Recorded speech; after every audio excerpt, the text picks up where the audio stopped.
Hello, Isabella. Welcome for coming on to Radio Italia Uno Adelaide.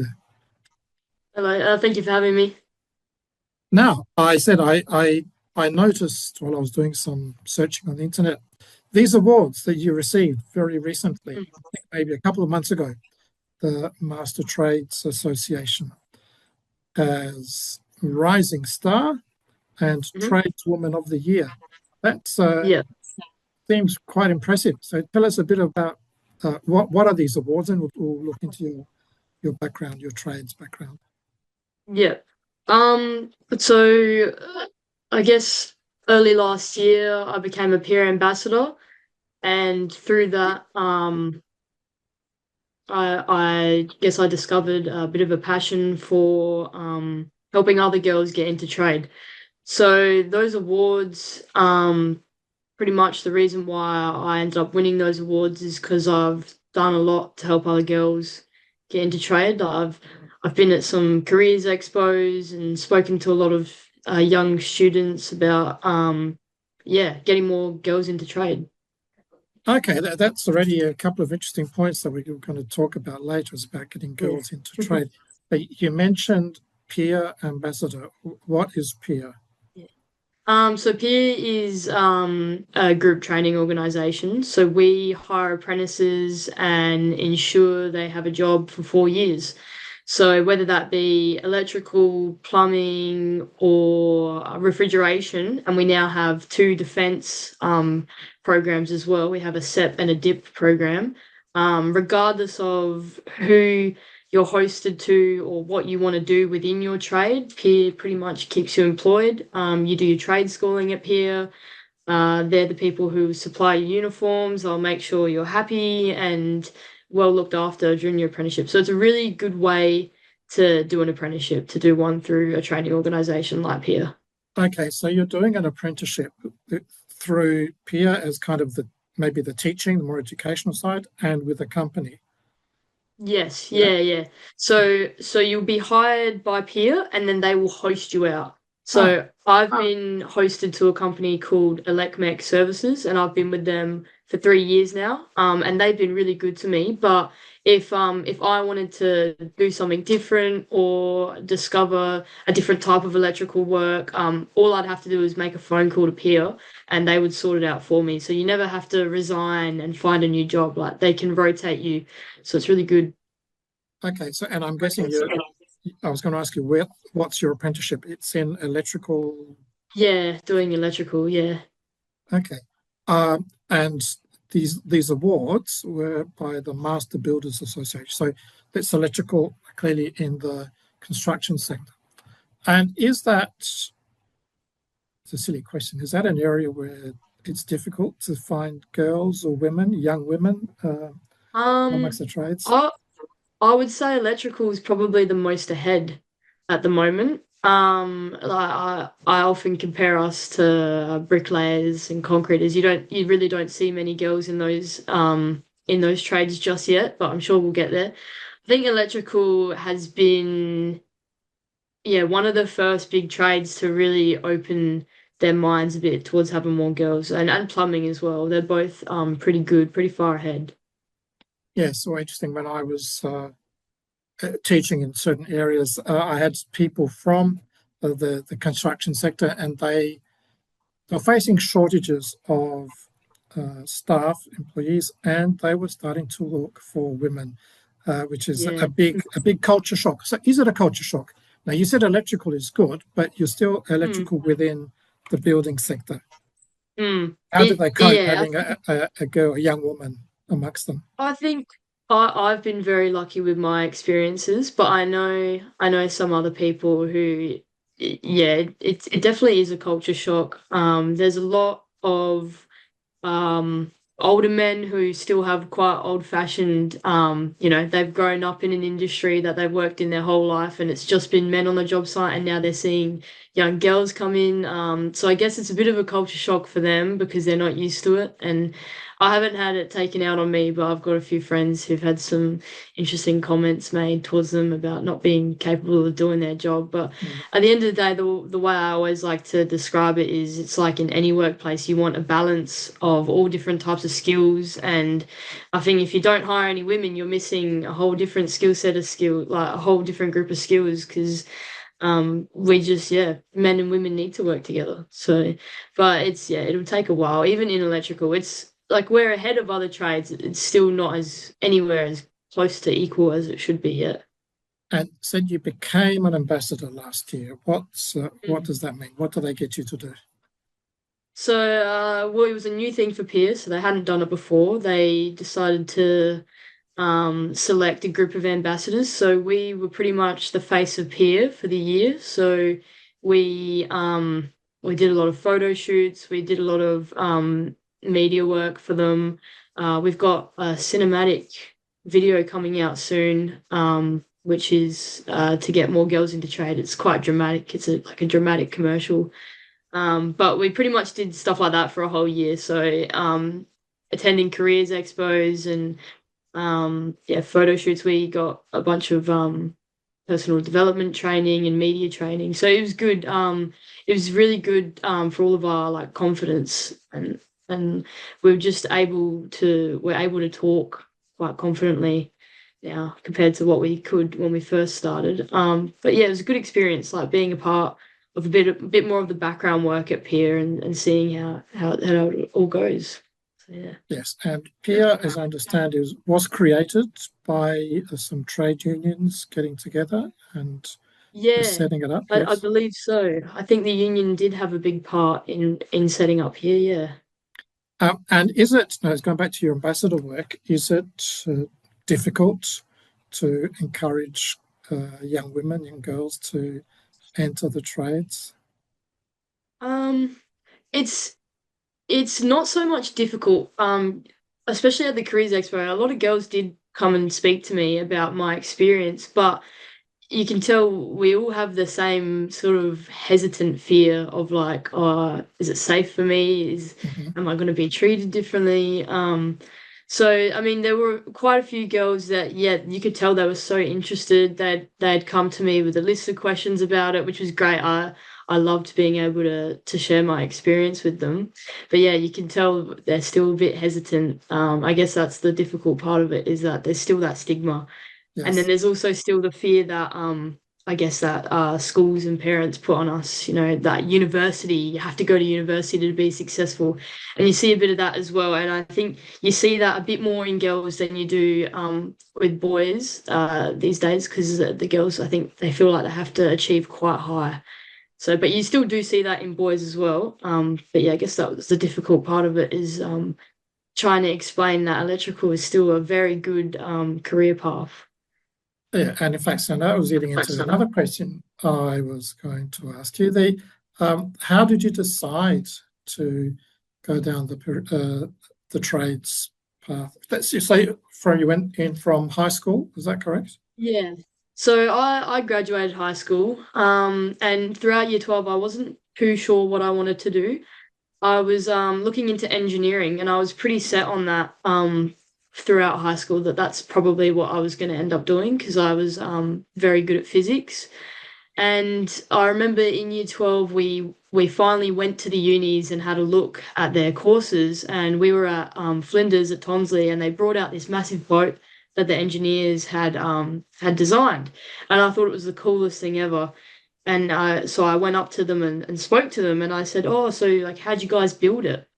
And they were like, "Oh no, like we don't touch it. Like that's the builders do all that." And that was when I realized, oh, I don't think I could be an engineer. I think I'd rather be the one doing the building. Doing the building, But then okay. yeah, I still wanted to keep that physics background as well. So that's how I landed on electrical because I knew I still wanted to have the physics involved, but I needed to be doing something physical. I'm not the kind of person that can sit at a desk all day. Okay, cool, excellent. So now you're not making boats, but I guess you're No, making not places for quite. people to live in. Yeah, yeah, yeah, pretty So much, yeah. what sort of areas or challenges do you find, like in the technical stuff, in doing the work? Well, it's tricky. Like it's at the beginning of your apprenticeship, you're thinking, wow, this is pretty easy, and all you're doing is cable tying cables every day. But at the point where I'm at now, they're starting to give me a bit more responsibility.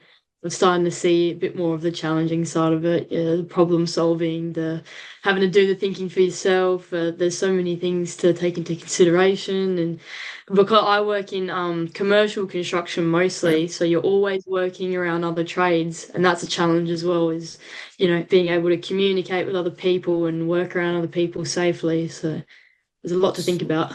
So in a commercial environment, you'll have lots of lighting, lots of air conditioning, things to Yeah, worry about, maybe lifts. yeah, Hmm. lots of stuff. Yeah.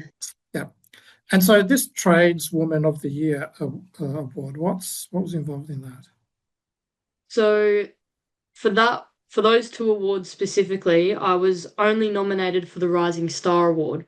Okay. And part of that nomination process was that the people at Peer recognised me as someone who is a big advocate for women in Mhm. trade, which is what the Rising Star Award was about. And so they nominated me, and then I had to attend an interview at Master Builder's office. And I had the interview, really lovely panel of women I spoke to. Um, and then, yeah, we had the awards night, and they called my name out for the Rising Star, and I went up there and got my award, and they made me do a little speech.